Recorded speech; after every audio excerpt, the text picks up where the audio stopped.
दोस्तों अगर आप भी MS धोनी गायकवाड़ को बेहतरीन खिलाड़ी मानते हैं तो वीडियो को लाइक कीजिएगा। दोस्तों लगातार 2 मुकाबले जीतकर चेन्नई की टीम ने पॉइंट्स टेबल में हड़कंप सा मचा कर रख दिया है और साथ ही इतने बड़े बदलावों के साथ चेन्नई की टीम ने अब कैसे RCB तक को झटका दे दिया है। गुजरात की टीम तो सदमे में चली गई है, साथ ही मुंबई जहां पर पहुंच गई है उसे सुनकर तो आप दंग रहने वाले हैं। पॉइंट्स टेबल में आखिरकार चेन्नई की लगातार 2 जीत से क्या क्या बड़े बदलाव आ चुके हैं और क्या वाकई में मुंबई इंडियंस की टीम अब एक और हार के बाद सीधा बाहर होने की कगार पर आ जाएगी।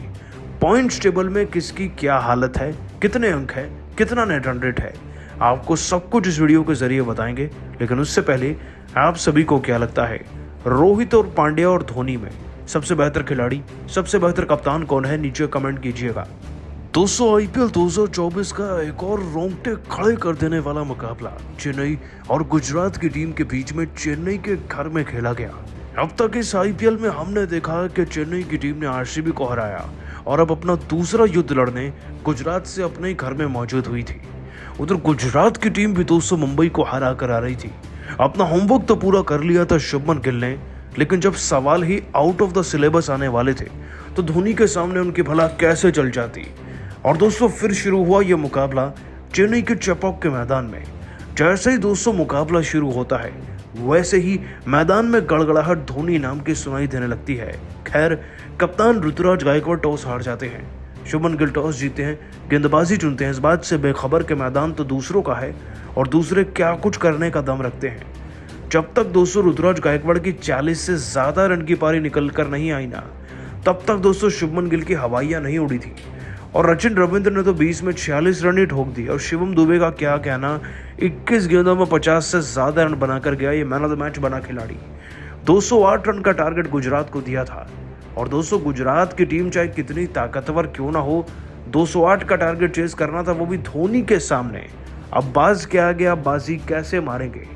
खैर दोस्तों धोनी और ऋतुराज गायकवाड़ की चाणक्य नीति के आगे गुजरात की टीम के अर्ली विकेट्स गिरने लगे। गिल और साहा 21 और 8 पर आउट हो गए, बस आगे बचा ही कौन था। साई सुदर्शन 30 से ज्यादा रन बना गए, लेकिन धीरे धीरे तरबतर गुजरात की टीम का मोमेंटम छूटा और चेन्नई ने मैच को 63 रन के अंतर से जीता है, जो कि इस बार के सीजन की सबसे बड़ी जीतों में से एक है। अब दोस्तों जीत इतनी बड़ी है तो पॉइंट्स टेबल में भी तो बड़े बदलाव होंगे ना। आखिरकार चेन्नई की इसी धाकड़ जीत के बाद पॉइंट्स टेबल में क्या क्या बदलाव हो गए हैं, चलिए आपको बताते हैं। दोस्तों पॉइंट्स टेबल के नीचे से शुरुआत करें तो लखनऊ की टीम 10वां नंबर पकड़ कर बैठी है। एक ही मैच था, उसे भी बुरी तरीके से हारे तो नेट रन रेट -1 का है। उनसे ऊपर दिल्ली की टीम 9वें नंबर पर जो अपना मैच हार चुके हैं और -0.4 का नेट रन रेट है। 8वें नंबर पर दोस्तों मुंबई इंडियंस की टीम है। मुंबई के बारे में क्या ही कहना, 2 साल गुजरात में कप्तानी करने वाले पांड्या ने अपनी लुटिया डुबोकर मुंबई को तो हरवाया, साथ ही नेट रन रेट -0.3 और 8वां अंक भी दिलवा दिया है पॉइंट्स टेबल में। 7वें नंबर पर दोस्तों हैदराबाद की टीम है। इन्होंने भी कुछ खास उखाड़ा नहीं है, लेकिन कायदे से हारने की वजह से नेट रन रेट -0.2 का है। तो वही 6ठे नंबर पर गुजरात आ गई है, जो पहले ऊपर हुआ करती थी। दोस्तों 2 में से इस टीम ने एक मैच भले ही जीता, लेकिन नेट रन रेट सबसे घटिया -1.4 का, और ये अपने नेट रन रेट की वजह से होते तो सबसे नीचे, वो तो अंक हैं तो इसलिए बच गए। 5वां नंबर है RCB की टीम का। दोस्तों RCB ने भी खेल तो 2 मैच लिए हैं और एक में जीतकर 2 अंक बनाए हैं, लेकिन नेट रन रेट -0.18 का है। 4थे नंबर पर पंजाब की टीम है, जिसने अपने 2 में से एक मैच जीतकर 2 अंक +0.02 का नेट रन रेट मेंटेन किया हुआ है। और नंबर 3 पर कोलकाता की टीम है, जिसने अपना मैच जीता पहला ही और +0.2 का नेट रन रेट बिल्ड किया। दूसरे पर दोस्तों राजस्थान 2 अंक और +1 का नेट रन रेट, तो वहीं सबसे पहले पर विराजमान हुई है अब चेन्नई की टीम। दोस्तों चेन्नई की टीम ने अपने दोनों में से दोनों मैच जीते और इकलौती टीम है ऐसी जो पूरी पॉइंट्स टेबल में ये कारनामा कर पाई है। इनके 4 अंक है और नेट रन रेट +1.9 का है। यह है दोस्तों चेन्नई की टीम की ताकत, या यूं कहिए कि धोनी की ताकत। लेकिन आप सभी को क्या लगता है, अगर फाइनल धोनी पांड्या के बीच में हो गया तो उसे कौन जीतेगा, नीचे कमेंट कर बताइएगा। दोस्तों सीजन के पहले मैच की पहली गेंद पर छक्का जड़कर शुरुआत करने वाले अपने करियर की समीर रिजवी ने अब ऐसा करने पर धोनी पर बड़ा खुलासा कर दिया है और कुछ ऐसा कहा कि सुनकर ना आपको यकीन नहीं होगा अपने कानों पर। आखिरकार क्या बोले समीर रिजवी, उनके बयान का पूरा वीडियो आपके सामने रखने जा रहे हैं। लेकिन उससे पहले आप सभी को क्या लगता है, समीर रिजवी और पांड्या में बेहतर कौन है? नीचे कमेंट कीजिएगा। दोस्तों, आईपीएल 2024 के बैक टू बैक 2 मुकाबले जीतकर सीएसके की टीम ने इतिहास ही रच दिया है। आपको बता दें कि पहले आरसीबी की टीम को हराकर दूसरा मुकाबला ऋतुराज गायकवाड़ की सेना ने शुभमन गिल के साथ किया। गुजरात की टीम चेन्नई तो पहुंच गई, लेकिन लगता है कि चेन्नई का होमवर्क करना भूल गई थी। दोस्तों, टॉस भले ही गिल ने जीता, लेकिन जीतने का जुनून सीएसके की टीम में अपने घर में ज्यादा तो होगा ही।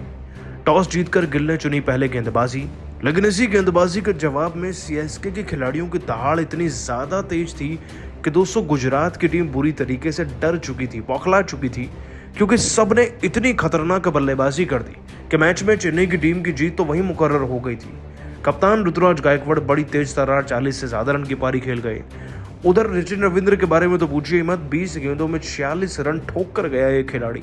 तो वहीं दोस्तों शिवम दुबे भी 50 से ज्यादा रन बनाकर गए और अपनी पारी में 5 छक्के लगाकर गए थे ये भी। और बचे हुए काम को पूरा किया समीर रिजवी ने 2 छक्के लगाकर, जिसके चलते 207 का टारगेट दिया गया। जाहिर सी बात है, इतना बड़ा टारगेट किसी और के घर में चेज करना आसान बात तो नहीं है। लेकिन जैसे ही 200 चेज करने की बारी आई तो गुजरात की टीम का बल्ला भी फीका पड़ गया, या फिर कह लीजिए कि चेन्नई की रफ्तार महेंद्र सिंह धोनी की चाणक्य नीति इतनी ज्यादा कारगर थी कि गुजरात वाले इससे पहले कि कुछ कर पाते मैच खत्म हो चुका था। 200 चेज करते वक्त रिद्धिमान साहा 21 तो 8 रन पर शुभमन गिल चहर के हत्थे चढ़ गए। इसके बाद बाकी खिलाड़ियों में सबसे ज्यादा रन साई सुदर्शन के थे, जो 37 रन बनाकर गए, और बाकी सब तो 10-11 पर आउट हो गए, जिसके चलते चेन्नई की टीम बहुत बड़े मार्जिन 63 रन से इस मैच को जीत कर अपने नाम कर गई। चेन्नई की टीम की धांसू जीत के बाद पॉइंट्स टेबल में तो बदलाव हुए ही हैं। साथ ही दोस्तों ऋतुराज गायकवाड़ इकलौते ऐसे कप्तान बन गए हैं जिनकी team back to back 2 matches जीतकर पॉइंट्स टेबल को फिलहाल टॉप कर रही है। लेकिन दोस्तों चेन्नई की टीम भले ही आगे चलकर जीत गई, परंतु जीत के बाद भी एक ही खिलाड़ी की बात हर जगह थी, और वो है समीर रिजवी, जिन्हें 8 करोड़ में चेन्नई ने खरीदा है। दोस्तों, इस खिलाड़ी ने भी बवाल मचा दिया था, 2 छक्के लगाए थे और फिर 6 गेंद में 14 रन बनाकर गए, जो अंतिम पलों में काफी अहम हो सकते थे।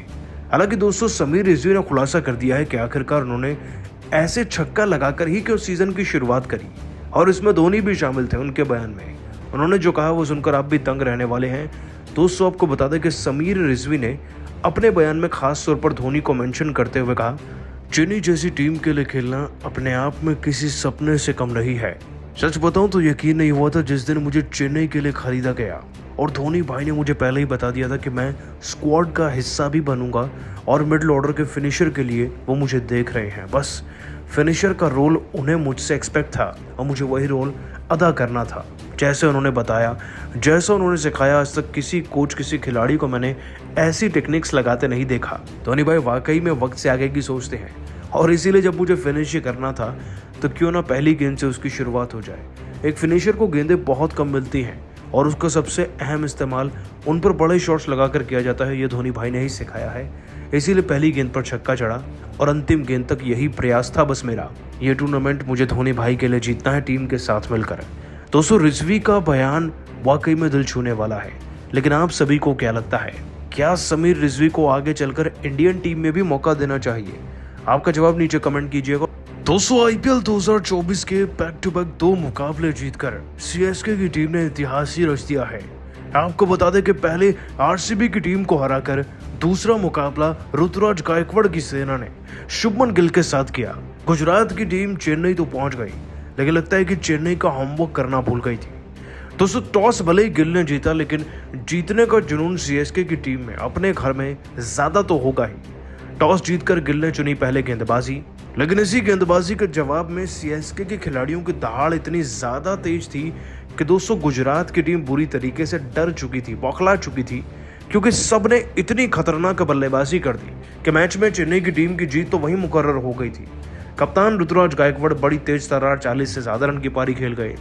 उधर सचिन रविंद्र के बारे में तो पूछिए मत, 20 गेंदों में 46 रन ठोक कर गया ये खिलाड़ी। तो वहीं दोस्तों शिवम दुबे भी 50 से ज्यादा रन बनाकर गए और अपनी पारी में 5 छक्के लगाकर गए थे ये भी। और बचे हुए काम को पूरा किया समीर रिजवी ने 2 छक्के लगाकर, जिसके चलते 207 का टारगेट दिया गया। जाहिर सी बात है, इतना बड़ा टारगेट किसी और के घर में चेज करना आसान बात तो नहीं है।